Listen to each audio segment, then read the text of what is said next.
All right, let's take one last look at your KSBY extended microclimate forecast. Take a look at this beautiful live shot of Avila Beach, all thanks to 805 webcams. Daytime highs for today were quite different from they were yesterday, as temperatures still reached the 90s out in Paso Robles, but as we saw stronger onshore flow in place, you can see temperatures were a little cooler in some communities for today. As far as current temperatures, it's still holding up in the low 90s right now in California Valley, Cuyama 87, and Shandon 77 right now, in Paso Robles 59. In San Luis Obispo, low 60s in Isla Vista and Santa Barbara. Dew points showing how dry and humid the air is right now in the deep interior, as dew points are at 28.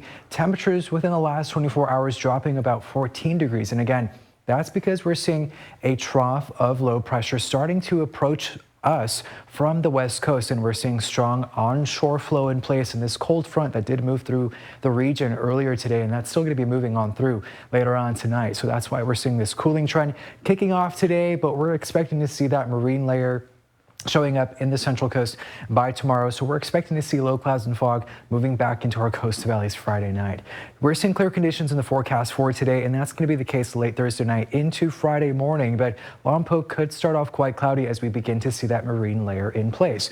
And our western beaches are going to be quite cloudy as that marine layer is going to be quite deep. And then again, by Friday night, we're expecting to see low clouds and fog moving back into our coastal valleys and our beaches, even extending out into the Santa Ynez Valley. It was quite a breezy day today. Wind gusts are still quite gusty right now at 26 miles per hour in Paso Robles, and we are seeing those sundowner winds down along the south coast as we're seeing a north to south flow, and that's going to continue into this evening. However, by Friday morning, wind gusts are going to be quite breezy in Paso Robles and San Luis Obispo with wind gusts at 20 miles per hour, and then onshore flow is going to be expanding into the interior by the late afternoon into the evening hours. So it's going to be quite breezy out in the interior, and then we're expecting to see some sundowner winds down along the south coast for Friday night.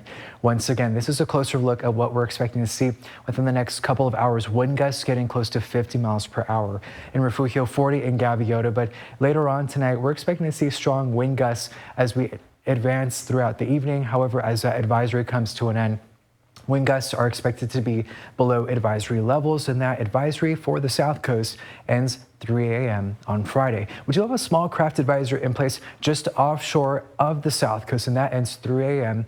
on Friday, and then the gale warning in place just offshore, that ends 3 a.m. on Saturday. Daytime highs in Paso Robles are still going to be quite hot in the 80s, so as we continue to see warm conditions out in the interior, remember to drink water, hydrate, wear some sunscreen, wear light clothing, try to limit your sun exposure. Daytime highs in the deep interior are going to be in the low 80s. Our 5 cities now seeing daytime highs in the 60s now that we're seeing strong onshore flow moving into the central coast. However, some of our beach communities seeing daytime highs in the 70s, 70 in Carpinteria, 75 in Goleta. Here's your 7-day forecast. This cooling trend still sticking around through Memorial Day weekend. However, temperatures are expected to get a lot cooler in the 70s this weekend in San Luis Obispo. Now we're dropping down into the 60s by Saturday in Santa Maria, 70 on Sunday for Santa Barbara. Regionally, we're going to see triple-digit heat out in Palm Springs for Friday, 81 degrees out in Sacramento, 85 in Fresno. 8 to 14-day temperature outlook shows some warm conditions as we finish out the month of May. Dylan, back to you.